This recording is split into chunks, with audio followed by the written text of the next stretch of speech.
expected to engage themselves in. And the question is, at which point do African families have to be selfish and not to give all away? It's a question that we have to ask. Where does the balance lie? And we believe that it's a paradox. So I'm here for us to have this conversation. My name is Dr. Owusu Oteng. I'm the host for the Africa Family Business Summit. And I believe in rigor, practicing what you preach, because I'm also from a family business. I'm a second generation family business leader. In other words, I practice what I preach. And I help families in business to put up structures for their families and businesses to ensure sustainability to the next generation. So thank you for coming. And we also want to thank you for being part of the 4th edition of Africa Family Business Summit. That's the 4th edition. And it was a resounding success. Thank you to all who participated. We had more than 160 participants. And what makes us happy is having first generation, second generation, third generation, and fourth generation in the same room, having conversations and networking. We hosted 22 speakers, and the countries that presented. So this was purely an international conference, not just for Africa. We had Europe, we had America, we had the UAE also coming to join the Africans. Thank you very much. We appreciate you. Now, the question I asked today is, can an African business die due to unintentional financial giving by the owner? So this is a question I want us to at least have an answer to it from each of you, if you can put in a chat box. So the question is, can an African business die due to unintentional financial giving by the owner?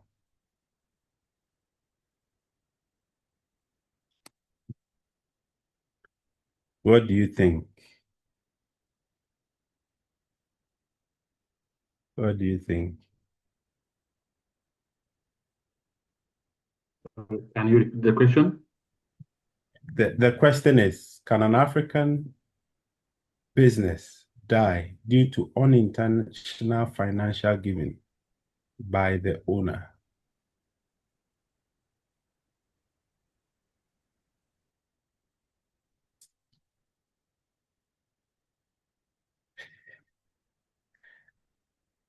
Okay, so Ronnie says if the giving is coming from the business capital, then yes.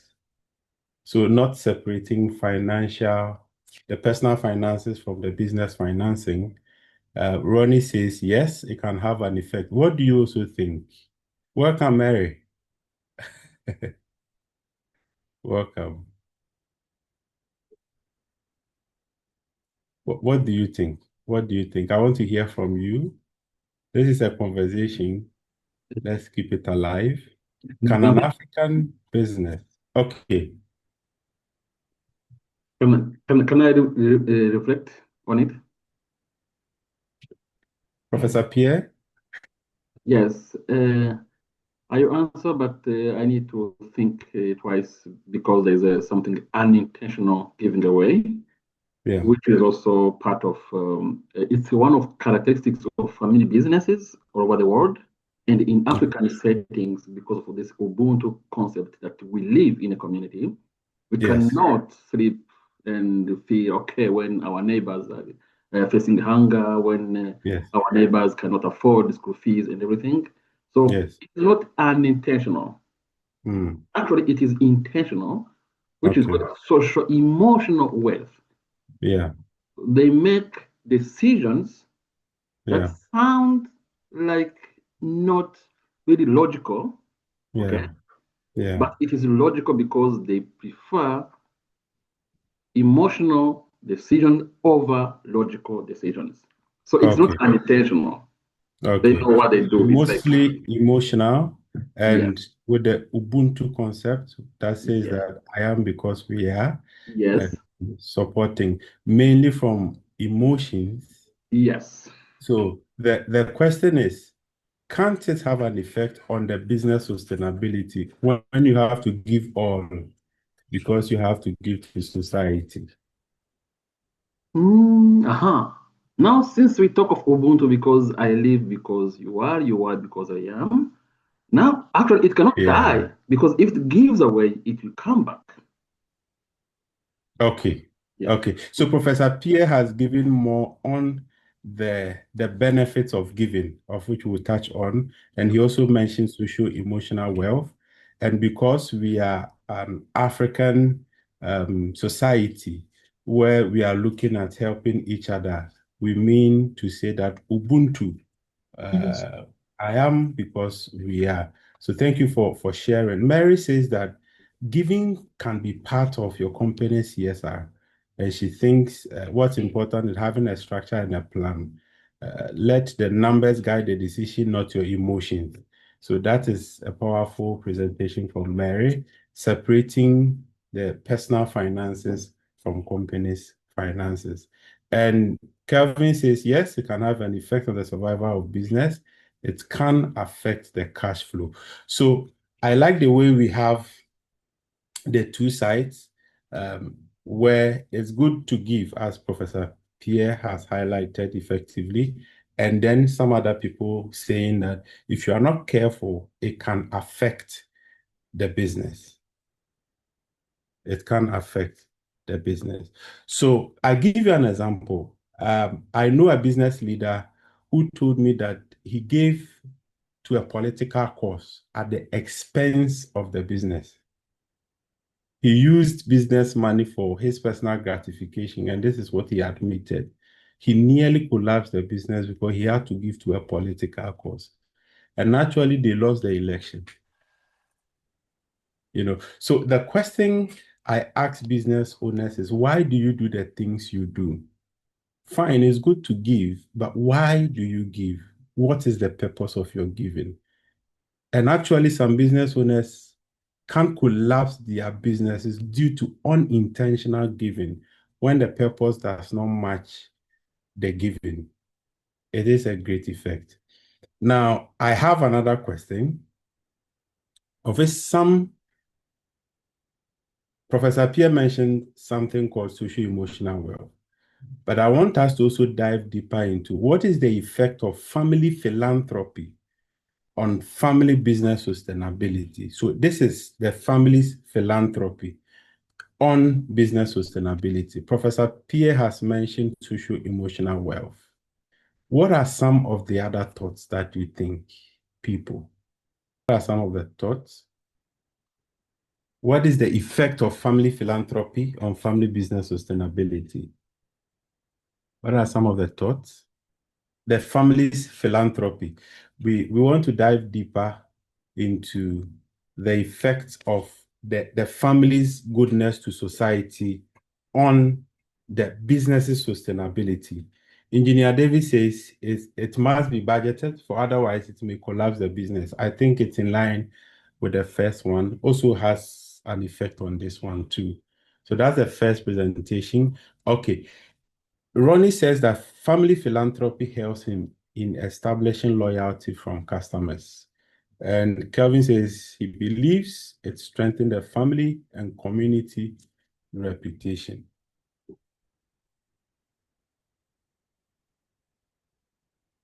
Thank you for your points.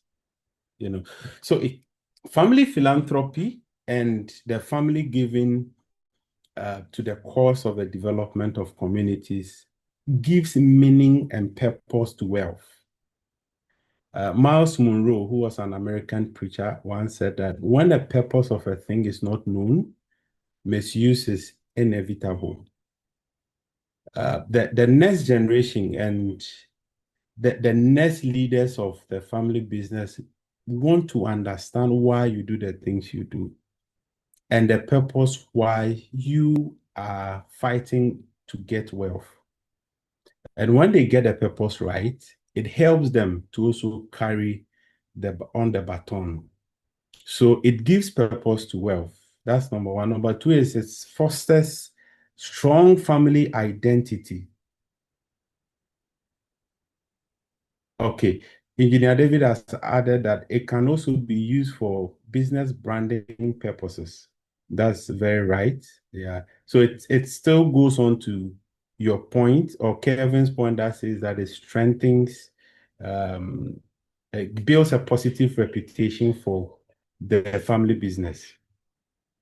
I want to also add that in addition to building a strong family identity is people knowing what the family stands for. And that identity helps in the sustainability of the business and it helps the family. Again, in terms of reduction in taxes when it comes to the business. So we are talking about the business, family's goodness on the business. It helps in a reduction in taxes, especially when the family has to have CSR activities in their community. It helps reduce their tax liabilities. It also serves as a tool for intergenerational wealth transfer, providing a moral and values-based legacy that engages the next generation and promotes leadership development. Okay. So that is about the questions that we want to I want to ask you today. So thank you very much for giving me brilliant answers. So I can say 10 over 10 for all of you. So we go to the presentation. Let's dive deeper into the presentation. Okay, thank you. Selfishness and generosity is a paradox. And I put the statement that you have to be selfish to be generous. When I say selfishness, I don't mean to say being in your own shell and not helping. Ubuntu, I am because we are. We live in a community. We are a collectivism society, and that is a typical Africa. We are not typically individualistic. So when I say selfish, I'm not saying that I don't help, but what I mean to say is that you take care of yourself first before helping others. There's an airplane safety instruction that says that fix your own mask first before helping others. You help yourself first. You can only give what you have. So it's better you become selfish in order for you to build the wealth. So that is selfishness. I'm not saying don't help. So generosity, the other dimensions of generosity, we've spoken about money, money, money, money. But being generous is not just about money, but giving time, emotions, giving energy, giving space, and giving understanding. So let's look at the dimensions of giving. We say time is money. If you have to spend time on a course, it translates to giving. It translates to, and in other words, that is money, but we say time is money. So as you give yourself, as you give time, as you give emotions, as you give energy, as you give space, the space you are. Actually, space is also a capital because that protects you. It's a shield that you have. It's like entering the space of a tortoise. That is his life, and space is life. So giving that out is equally giving and understanding, understanding somebody's plight, somebody's suffering. That is also part of giving, And a paradox is a contradictory statement. So I'm saying that you have to be selfish to be generous. And in order to do that there is the need for you to balance what needs to be preserved and what needs to be shared. So we have a tool to help families to balance what needs to be preserved and what needs to be shared. So this was adapted from Dennis Jaffe's work. Dennis Jaffe is a world-renowned governance expert, family governance expert, who did the work on the six capitals of wealth. And they are financial capital, structural capital, societal capital, spiritual capital, human capital, and family capital. And we say that when the family is able to build or touch on all these capitals, this is 360. To the 360 legacy, we repurposes Dennis' work by categorizing the capital into two main dimensions of legacy. We have the open arms dimension and we have the closed arms dimension. And the open arms, the group under the open arms, as you see on the screen, is financial capital, structural capital, and societal capital. That is open arms dimension. So the three under one. When it comes to the closed arms dimension, we have spiritual capital, human capital, family capital. This under closed arms dimension. So we use the term 360 because when all these capitals are built by a family, it is believed theoretically that there will be no blind spot. This is the thinking, and this is the reason behind why we say it's 360. And I think that it will be out of place. The reason why we call it 360 to be out of place when financial capital is built without human capital. Who are the people going to manage the financial assets of the family business? So there have to be that balance in the work and in the efforts to build the family business's legacy or the family's legacy. We call somebody the love doctor. He was Dr. Leo Buscaglia. He said that love is always open arms. If you close your arms about love, you will find that you are left holding only yourself. And there are benefits in opening your arms, and you can embrace opportunities too. You cannot embrace opportunities if you have closed your arms. You have to open your arms in order for you to also get some benefit. So if you open your arms, as I've mentioned earlier, if you open your arms to give time, to give emotions, to give energy, to give space, to give understanding, it is believed that you get that in return, of which I will not advise that you expect too much from people, but it's a natural thing. When you give, you get. It's natural. So there's no need for us to close our arms. It is important that we give as a family. Now, when we talk about the open arms dimension, I want us to take it one by one. The families would need to interact with the external world to build the open arms dimension.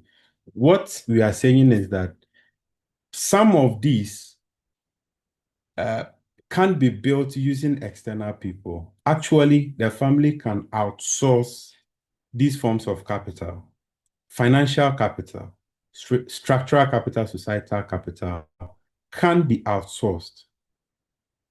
Issues about financial capital, and these are questions to intrigue your activities and your thinking. That in terms of financial capital, I asked the question, and answers to this question mean that you have built the capital so well that you can mark yourself and say we are able. So the question I ask is that, do you know your net worth as a person, as a business owner, and as a family? Net worth is not the business. So let's separate the business from your person. Let's separate it from the family now and ask the personal question that, do you know your personal wealth?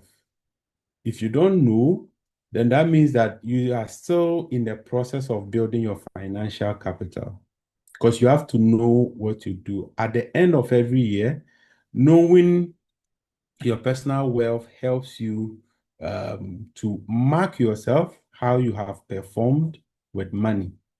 Money is not taught in school. Money is not taught in our community so much. though some of the actions people do teaches us about money. But you have to be intentional about money and how to manage it as a person. So the question is, what is your net worth? Knowing your net worth helps you to know how much you are building on this wealth. That's a question for a business owner and also for the family. Another question is, what is the value of your business? What is your business's value? And knowing the business value helps you to negotiate properly. It helps you to manage your assets well. So that's a question to you. As a business, do you know your assets? Do you know the value of all these assets? Are you aware of the liabilities? Mary mentioned numbers. These are some of the numbers you have to know. It is said that numbers don't lie. So you have to know some of these numbers in order to help you in decision making. Yeah. Now, I want to also ask another question. Before the question on structural capital, I have here that build financial literacy and ability to manage financial assets against devaluation. As the year goes by, and it is clear by the term, we use the term inflation. We use the term inflation. And that means that as the days go by, your financial assets get to be devalued. I stated somewhere that it's good that families, and if you don't have a will, you have to think twice and start planning to do a will. Now, if you have done the will, that does not also mean that it guarantees the future of the family business or the future of the next generation. The ability of the next generation and the people in the family to manage the assets against devaluation, very important. So it is very important that we look at this thing called financial capital. Very important. And families have to depend on experts to teach them this. And that's why we are saying that this is part of the external and the open dimensions. Now let's go to structural capital. All under open arms dimension. Structural capital, I ask that are policies in place to guide your family in decision making? Are there policies in the family? How is the decision-making process like? You have to have them in your family business. And is there a structure for the family who owns the business? So let's have the two pillars in place, the family pillar and the business pillar. For the family, what are the structures in place for the family? What are the structure in place for the business? And let me even extend it to the owners. What are the structures in place for the owners of the business? These are separate things that we have to bring our minds to. Is there a structure for the family who owns the business? So the question again is there a board in place for your business? Is there a strategy and a structure to philanthropy? Giving is good, yes, but are you intentional about giving? Is there a document that guides the family giving? There should. Are there regular family meetings? And these are structures that you have to build to help. And is there accountability and clear communication to the beneficiaries and even the owners? Are there some reports? Are there some accountability reports? Are there some accountability forum for the owners, for the beneficiaries of the business? If there is not, then these are the reasons why you have to build structural capital. I mentioned the will. There are other structures like the shareholders agreement. buy and sell agreements. These are very important in the family business. And in the context of Africa, we don't pay attention to some of these very, very important documents because we believe and we think, not believe, we think that the professionals who do us good are very expensive. But it's better you pay a lawyer to do something right for you than not to do it at all and leave it to family and leave it to close friends of the business, close friends of the family who may not have the adequate or the certified information to share. It is good that we have networks that we talk about issues, but please let's get professionals to come in and help us along the line. And this is the open arms dimension. You are using people outside of the business. That means if you don't have it in the family, it's not much of a problem. So so another question I asked is that who advises the family? Who are the advisors of your family? Who advises mom? Who advises dad? Who advises senior brother? Who advises senior sister? Who are the advisors? And you have to be mindful of all these in order for you to have a structure for you. And that is structural capital. You don't leave it by chance, let it roll.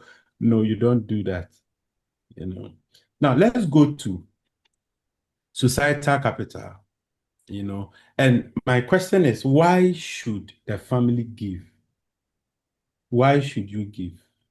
Is there a plan to giving? And does the family have the network to support their sustainability and growth? It is said that your network is your net wealth.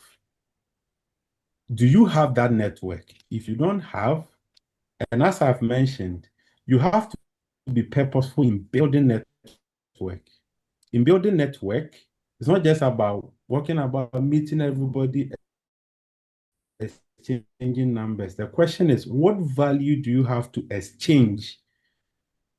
If you don't have it, and I always advise people, if you don't think you have the value to exchange, do not commit yourself. Don't go inside because you may not have anything to offer. You may be taken advantage of. Helping to build a social capital helps the business. The business need certain kind of people they are connected to support the business. You cannot live life in silos. So the family themselves also need certain form of people, certain kind of people to be connected to. Normally, we see it during funerals where you know that, okay, this family had good network, but why should we wait to the end of life before we see all of them pack their cars? Build a network so that whilst you live, whilst the family is alive, whilst the key people are alive, they are connected strongly to the family to support and help the family where they need it. So who is a family friend? Somebody has to help the family to figure things out. So that is the open arms dimension. All these things I've mentioned, starting from the financial capital to societal capital, you need people outside the family. You need external help. It can be in a form of advice. It could be in a form of professional support. That is open arms. So open arm dimension of family legacy can be used as vehicle for impact when built properly. So talk of employment, compliance, and taxes, where the nation also get benefits from the business and even the family, because we also pay personal income taxes, and then the community giving. These are the open arms dimension and what it does. Now, another thing, and this is a Latin word that says nemo dat quod non habet, which translates that no one gives what they don't have. You cannot give what you do not have. So that means that the family or the owner of the business must have purpose and clarity before they can share. It has to be clear. Purpose has to be clear. Clarity has to be in place before they are able to help other people. You cannot give what you don't have. Be selfish. Take care of yourself first. Put on your own mask before you help others. Now, let's go to the close arms dimension, which has the purpose to make sure that we have taken care of ourselves before helping others or working with people outside. So if you followed closely, you understand that when I say open arms dimension, it's not just about the giving. That is limited to the societal capital. But I'm also saying that people that we work with, example, if you have a structural capital, you have positive effects on, say, your employees, people who are outside of the family, and then the financial capital working with other people. So that is purely an outside engagement, external relationships. There are some forms of capital you cannot outsource, and the family has to build it themselves. For example, spiritual capital. And this is the purpose for being.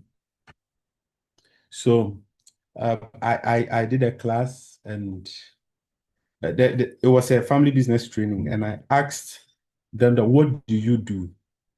Or who do you want to be? So these are two questions, different questions. Who do you want to be? What do you want to do? What do you do? So the do is different from the being, you know. So let's get it clear. How do we answer the question, the purpose of being? Why do I even exist? The Japanese call it ikigai. Why do you exist? Why are you in business? And does the family have a purpose statement? Does the family have a purpose statement? Having a purpose statement will help you build on the purpose that you have set for yourself. And I'm a family business consultant, so I hear a lot of business owners say, and especially the founders of the business, say, oh, I started this to put food on the table. And I ask the question, what happens when you have the 3 square meal in abundance? Last week, I heard that when we hear 3 square meal, it is not 3, it's actually 9. Because when you go for breakfast, ideally, it has to be starter, the main course, and then dessert for each of them. So that means they are about 9 in a day. Now, when you have all these, the question is, now, do you eat yourself to death? And that means that there should be a higher purpose for members of a family. Fine, you started by putting food on the table for the family, but there have to be another layer of it where it's purposeful. And as I started, I mentioned that the next generation commits to purpose and not clueless instructions. They have to get the answers to why they do the things they do. And that is the next generation. They want to commit to something they understand. They have to. So spiritual capital. So when we say spiritual capital, normally it comes to mind the spiritual activities we engage ourselves in, prayer, going to the mosque, going to church, all the activities that we think about. But the activities, and I don't want to go much deeper into it because the activities are to lead us to be purposeful.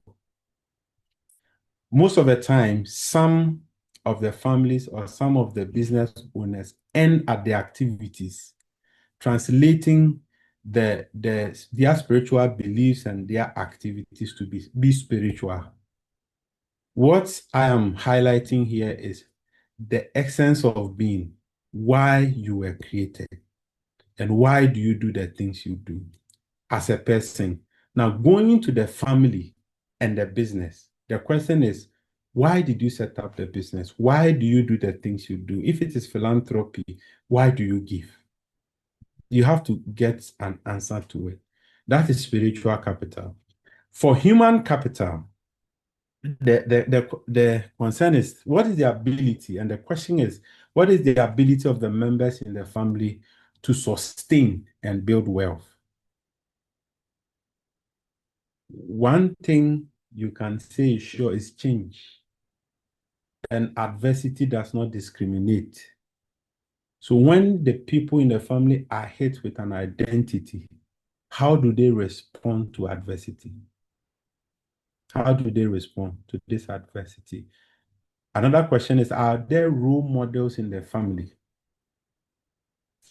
The young ones have to get role models to train them. Do they have them? Is there a commitment to learning? And how do they respond to adversity? I've mentioned that already. And that is human capital. Now, the final capital that I want to highlight is the family capital. Family capital talks about the relationships that exist in a family. So my question is your family an enmeshed family or disentangled family? Enmeshed is where you are very close. So that's the two extremes where they are very close. They do a lot of things together. The relationships are so much of they are connected, but disentangled. Somebody stays somewhere and throws their suggestions and they are not understanding each other. And you see that disentanglement. So the meaning of what I'm trying to explain is found in the words enmeshed and then disentangled. Are the relationships in the business enmeshed or disentangled? Does respect and trust exist in the family? It's a question you have to answer. What is the communication and the listening traits like? Is there effective listening? Is there effective communication? What are the conflict resolution techniques in the family business? Getting answers to these helps you to build a family capital. And Professor Sapir mentioned rightly, the family needs to build social emotional wealth. Social emotional wealth, in simple terms, is when the name of the family is mentioned, what comes to the mind of the people? You need to build it, and that is family capital. So, in other words, the family name, what comes to mind to the people when they hear mention some of the names?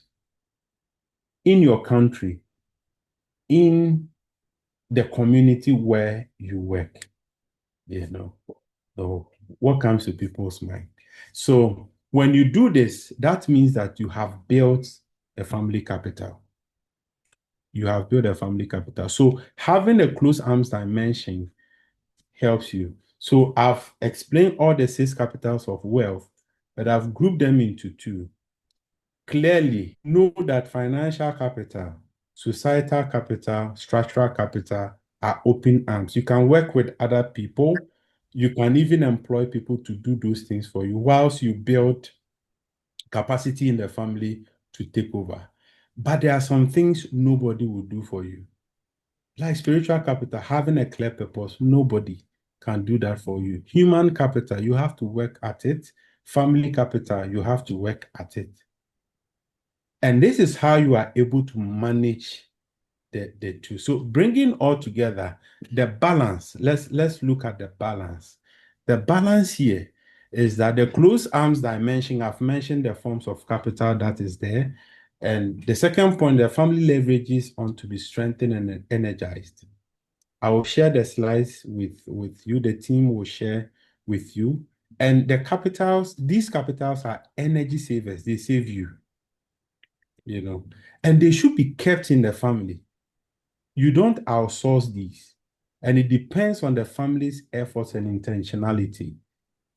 Now, let's go to open arm dimension. The other side of it is, I mentioned the capitals under the open arms dimension, and they are used as vehicle for impact. These capitals would need the family to exert energy It is needed for the family to interact with the outside world.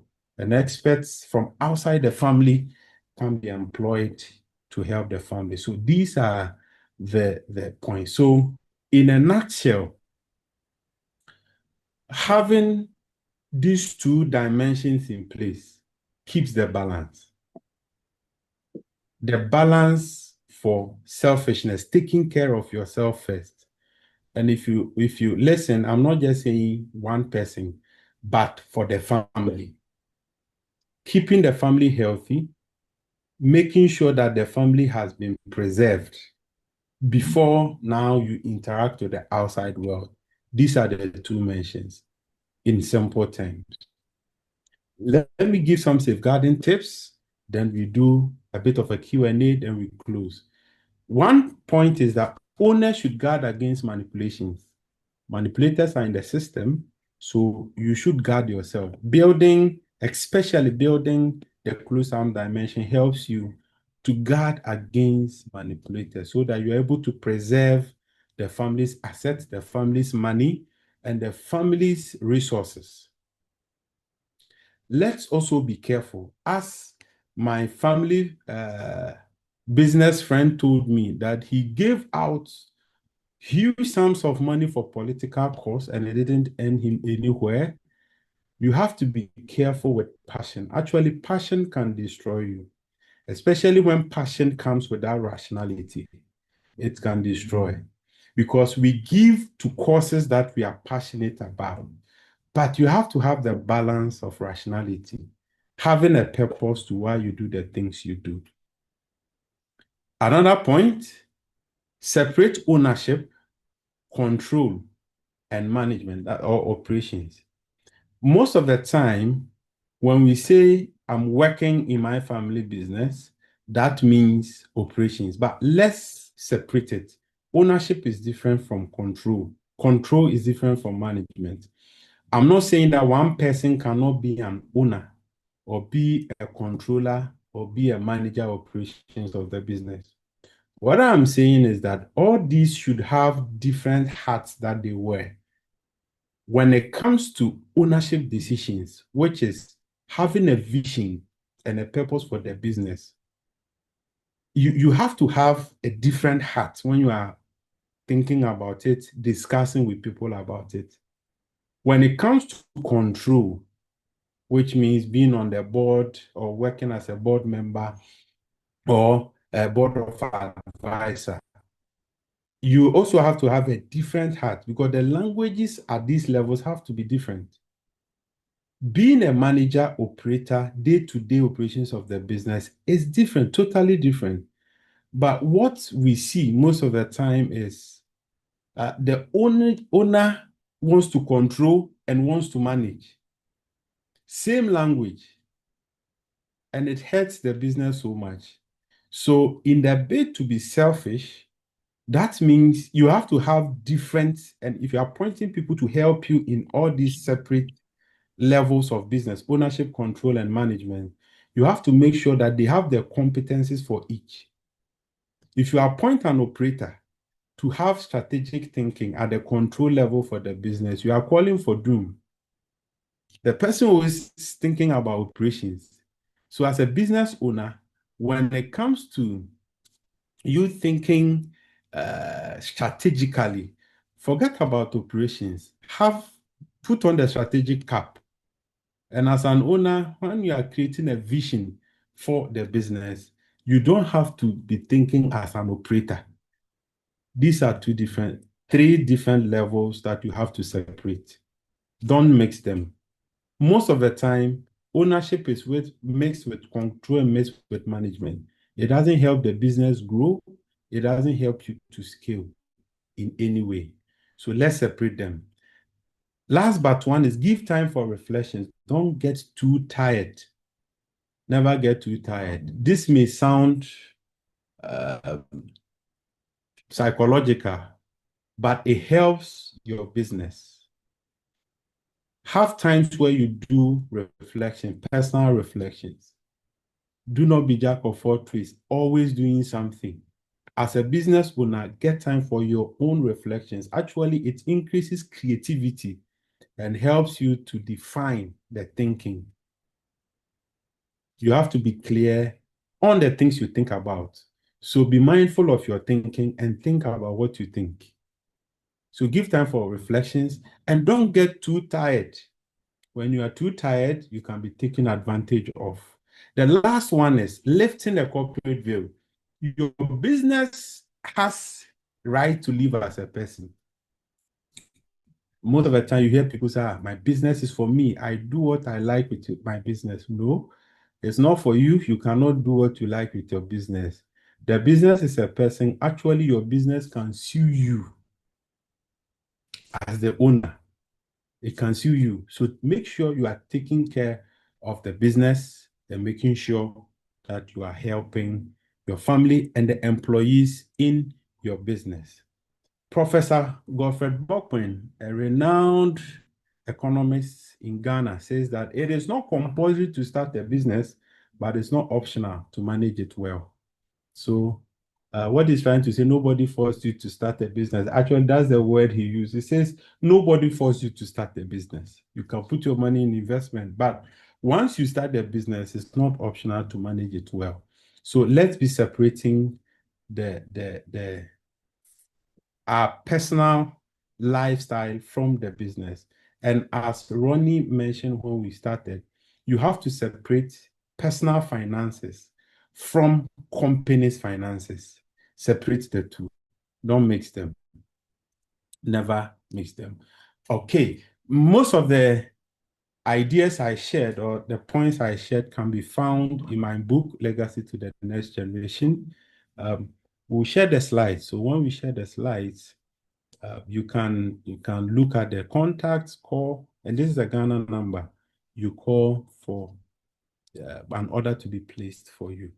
Thank you very much. Before we announce next year's AFBS, let's have some question and answer session before we go. Professor Pierre has said that this is important. All of these non-financial commitments from family business to the community benefit the future generations of the family and business. It creates an emotional ownership. I like the word emotional ownership. Emotional ownership, yeah. Somebody said that we are more of emotions than being rational. You know. Thank you very much, Professor Pierre. So please, if you have any question, let's have some Q&A time before we sign off. Let's have a Q&A time.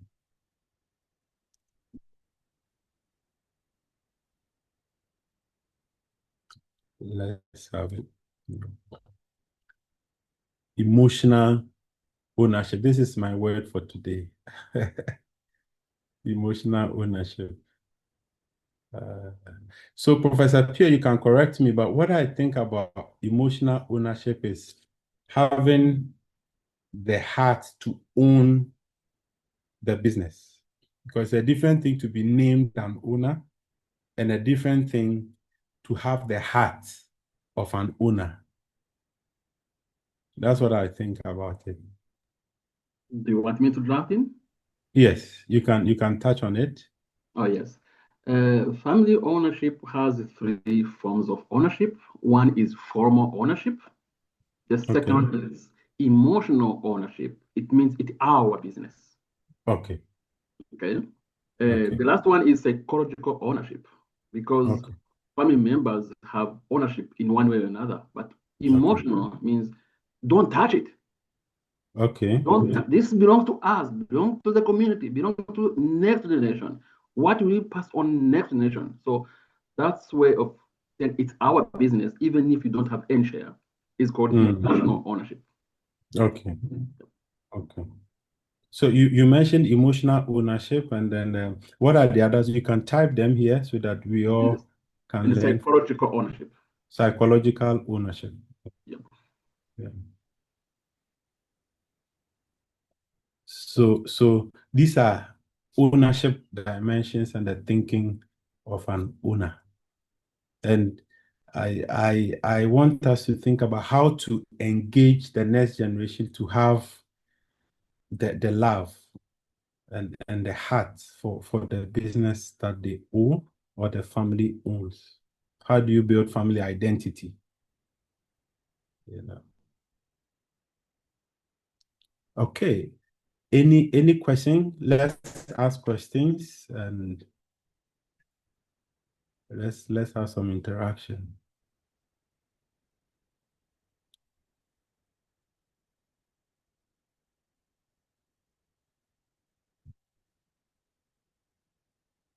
Any question?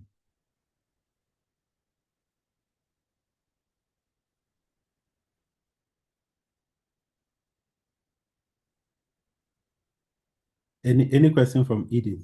Any question from Mary? Any question from Reverend Sami?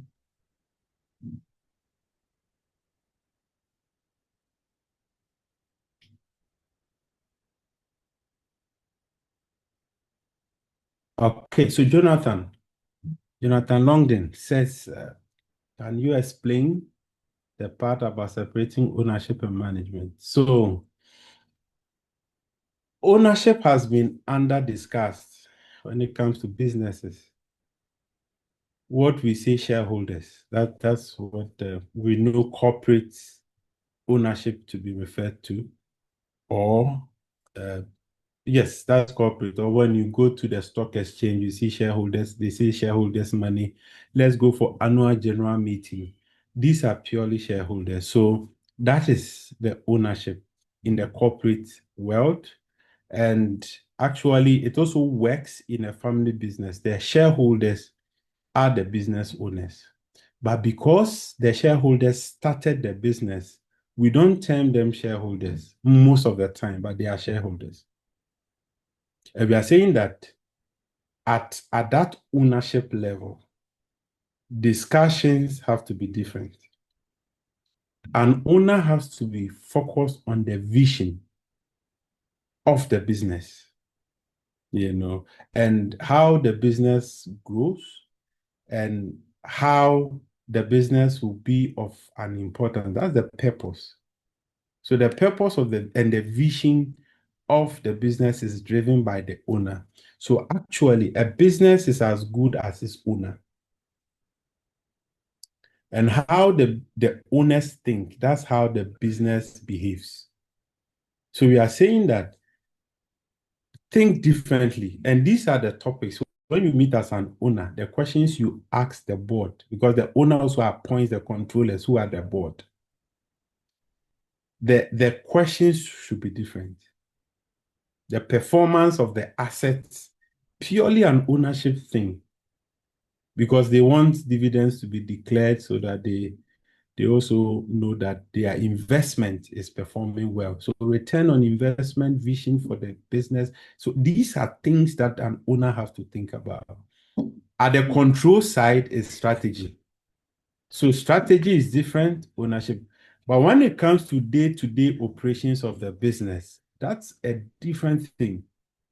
The thinking is done at the strategic level, but starting from the owner's vision.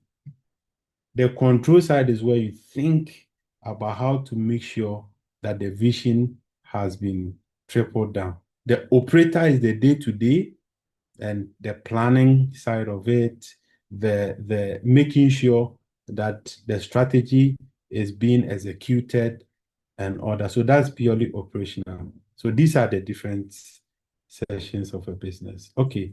Thank you, Jonathan. I hope I was able to touch on some of your concerns. Kelvin says, how can family businesses strike the right balance between reinvesting profits for growth and fulfilling family expectation for dividends or social support? This is an interesting question.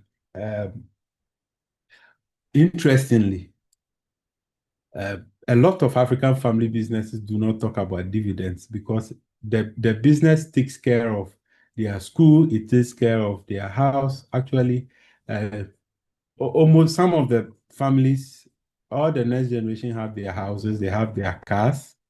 The business takes care of their travel and all that. So when you go and tell the business owner the dividend, it becomes a problem because already the business is taking care of you. This is where we come into advice that separate the business finance from the owner's finance. Pay yourself as an executor, have the numbers right, bring in auditors to help you get the figures and cooperate with them. Have the figures and the performance of the business so that at the end of the day, you even know your dividends.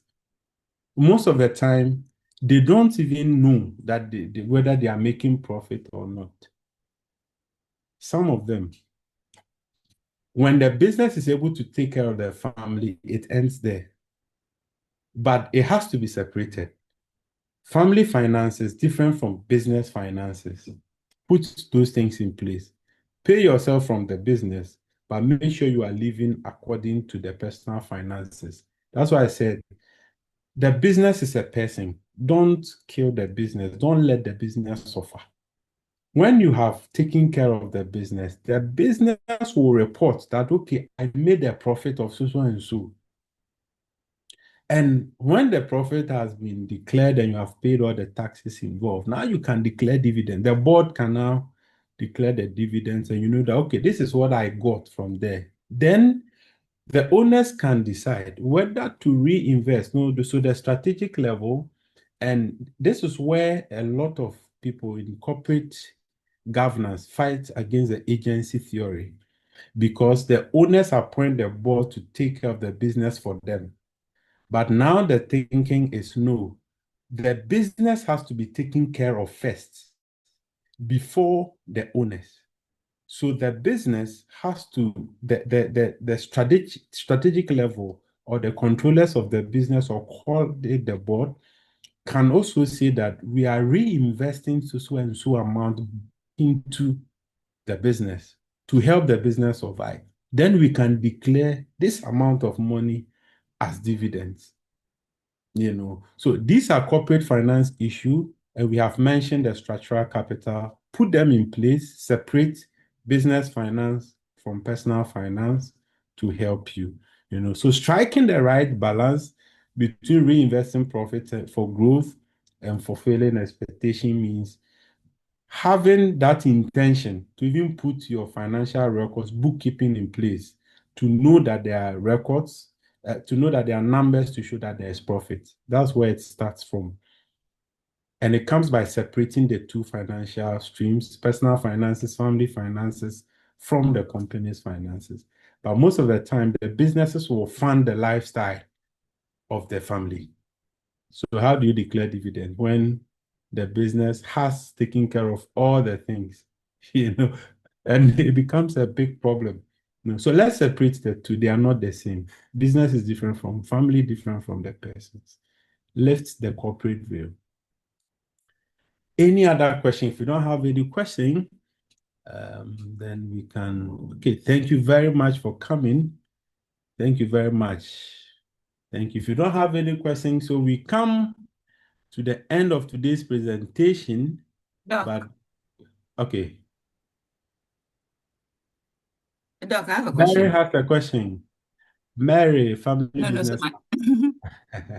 So my question is just based on what you said, take care of the family, separate, all of that.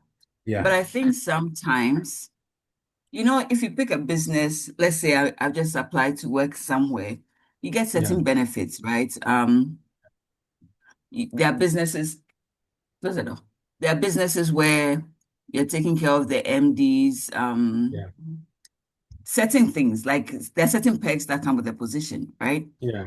And I think when it comes to family businesses, you don't offer those perks to the people because you're a family. That's what you see. So in talking balance, I think it's important to point out that if you want that separation done, then certainly the packages that you give, like treat the people, get the market rates, get a fair package for your people. And so if an auditor picks something and realizes that, okay, there's entertainment tax or there's an entertainment expense of 500 cedis or something. If you are working as an MD of, I don't want to mention any company, but just a company that you are not related to in any way, it will probably be seen as okay. But then if you're a family person in your family business, then you know it's a problem. How do you balance that? Because I feel that's also part of the reason why we end up with this complex issue, right? Yeah. So on structural capital, I mentioned that policies in place to help in decision making. And what are the policies in place that states what you have mentioned rightly? What are the HR policies? So if you don't have those policies in place, now you tend to do it like you run the business like you are running your family, but it's a different thing, because if dad has to be the leader, now he wants to treat you, the professional, like, okay, you are my son, I provided house for you, and but rightly, as you said, you may be even doing more than you working in another company. So the policies have to be in place. Your HR policy, compensation policy, employment policy has to be in place for the family. When all these things are in place, it helps to iron out a lot of issues of underpayment.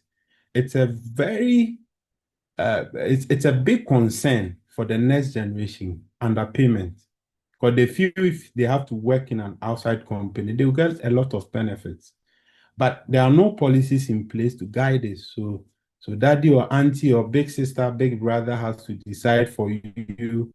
And it's challenging. So all these policies have to be in place.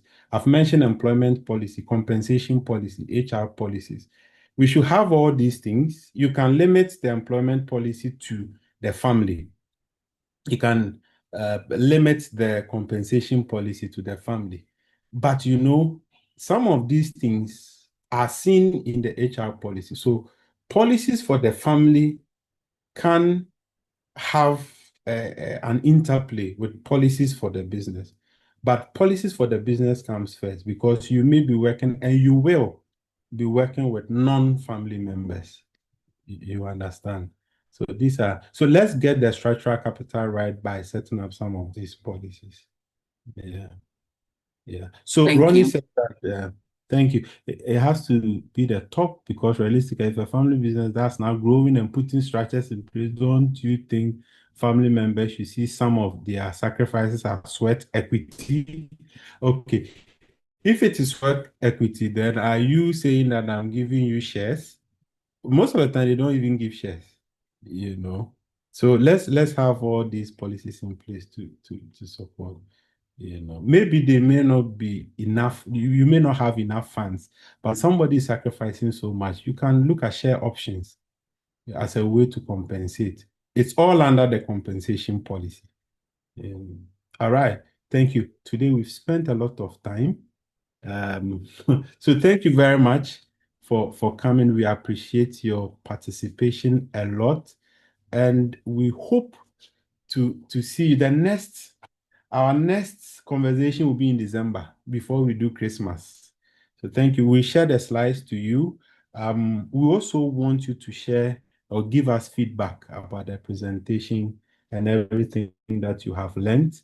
Follow us on LinkedIn, Instagram, Facebook, YouTube, and X.